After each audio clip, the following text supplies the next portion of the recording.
ఇప్పటికే ఏపీలో దూకుడు మీదున్న జనసేనాని తెలంగాణలో పార్టీ బలోపేతానికి వ్యూహాత్మక అడుగులు వేస్తున్నారు. జనసేన పార్టీ కార్యకలాపాలను నిర్దేశిత ప్రణాళిక ప్రకారం చురుగ్గా చేపట్టాలని రాజకీయ వ్యవహారాల కమిటీకి ఇవాళ పవన్ కళ్యాణ్ దిశానిర్దేశం చేశారు. జనసేన చేపట్టాల్సిన కార్యకలాపాలు, పార్టీ బలోపేతంపై చర్చించారు. ఇక వాడవాడలా జనసేన జెండా కార్యక్రమాలు, పార్టీ విజన్ డాక్యుమెంట్ ఉద్దేశాలను ప్రజల్లోకి తీసుకెళ్లాలని పార్టీ శ్రేణులు ఎప్పుడూ జనానికి చేరువలో ఉండాలని పవన్ స్పష్టం చేశారు. అలాగే తెలంగాణ ఎన్నికల్లో కలిసి పనిచేయాలి అన్న అభిలాషను సిపిఎం తెలంగాణ రాష్ట్ర కార్యదర్శి తమ్మినేని వీరభద్రం వ్యక్తం చేసిన అంశంపై కూడా ఈ సమావేశంలో చర్చించారు. సెప్టెంబర్ 2న సిపిఎం నేతలతో పవన్ కళ్యాణ్ మంతనాలు జరుపుతున్నారు. ఇక ఇదే అంశానికి సంబంధించి మరిన్ని వివరాలు మా ప్రతినిధి కిరణ్ అందిస్తారు. కిరణ్, చెప్పండి, తెలంగాణలో పార్టీ బలోపేతానికి పవన్ కళ్యాణ్ ప్రణాళిక రచిస్తున్నట్టు తెలుస్తోంది. దీనికి సంబంధించి మీ దగ్గర ఉన్న అప్డేట్స్. అక్షయ, పూర్తి స్థాయిలో జనసేనాని గత కొద్ది రోజులుగా ఏపీ పైన టార్గెట్ చేసిన పరిస్థితి. అక్కడ కూడా అన్ని స్థానాలకు పోటీ చేసే విధంగా తన ప్రణాళికలన్నీ సిద్ధం చేసుకొని వాళ్ళ మాటలు యాత్రలు కూడా చేపట్టిన పరిస్థితి అయితే ఇంతకు ముందు కనిపించింది. ఇదే తరహాలో ఇటు తెలంగాణలో కూడా పర్యటించాలని కూడా తెలంగాణ కార్యవర్గం సూచించిన నేపథ్యంలో జనసేనాని గత కొద్ది రోజులుగా తెలంగాణ పైన ప్రత్యేక దృష్టి సారించారు. గతంలోనే చెప్పినట్టుగా ఏదైతే అన్ని స్థానాలకు పోటీ చేస్తామని చెప్పినట్టుకి పూర్తి స్థాయిలో అభ్యర్థులు లేకపోవడంతో తాను కొంత నిరాశ వ్యక్తం చేసిన పరిస్థితి. అయితే తెలంగాణలో ఉన్నటువంటి కొన్ని స్థానాల్లో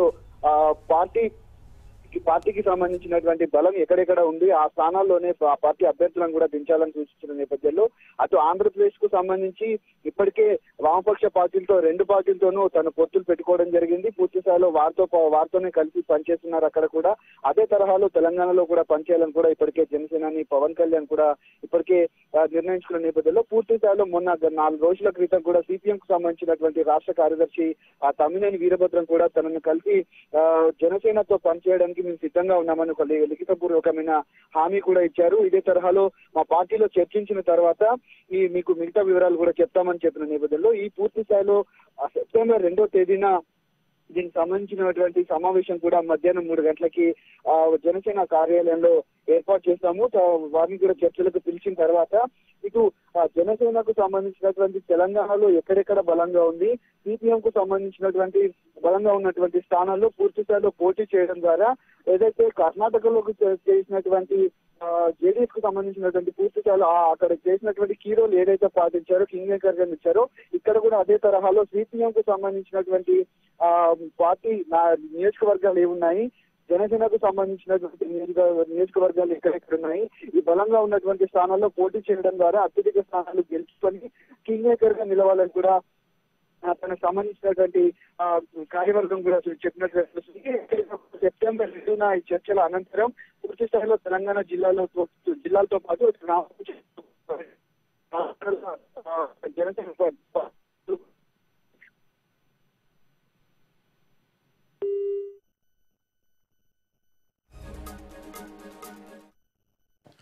తూర్పుగోదావరి జిల్లా నుంచి వచ్చిన నాయకులందరికీ పేరు పేరున ప్రతి ఒక్కరికి, అలాగే కందుల దుర్గేష్ గారికి, నానాజీ గారికి మిమ్మల్ని మనస్ఫూర్తిగా పార్టీలోకి ఆహ్వానిస్తున్నాను. ఇందాక మీ పార్టీలోకి వచ్చామంటే ఇది ఎప్పుడు నా పార్టీ అనుకోలేదు. ఎందుకంటే నేను నాది అనేది ఎప్పుడు నేను ఊహించుకున్నాను. చిన్నప్పటి నుంచి నాకు నా అనే పదం లేదు, మంది అందరిది అని ఉంటుంది తప్ప ఇది నాది అనేది ఎప్పుడు నేను ఆలోచించలేదు. ఇప్పుడు అలాంటి ఆలోచన కూడా ఉండదు. ఇప్పుడు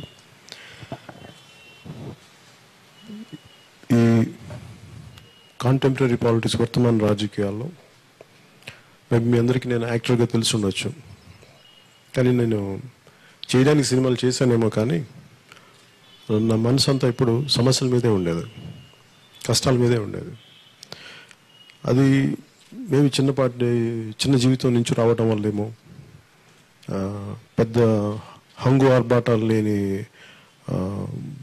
జీవితాలు, లేదంటే మా నాన్న ఒక చిన్నపాటి ప్రభుత్వ ఉద్యోగం అవ్వటం వల్లేమో, ఇవన్నీ ఎక్కడో మమ్మల్ని చాలా గ్రౌండ్ స్థాయిలో నిలకడగా ఉంచినాయి. యాక్ట్ అవ్వడానికి కూడా ఇట్ వాజ్ ఒక యాక్సిడెంటల్గా జరిగింది. కానీ నా మనసు ఎప్పుడు ఏదైనా చేయాలి, పని చేయాలని ఉండేది దేశం కోసం, అంతకుమించి నేను వేరే ఏం ఆలోచించలేదు. దానికి తగ్గట్టుగానే నేను చెప్తున్నాను, చాలా తక్కువ చదువుకున్నాను చెప్తాను. స్కూల్ ద్వారా, కాలేజ్ ద్వారా. నాకేంటంటే కన్వెన్షనల్ ఎడ్యుకేషన్ అంటే మనకి స్కూల్స్లో, కాలేజీలో చెప్పే పాఠాలు నాకు సరిపోలేదు.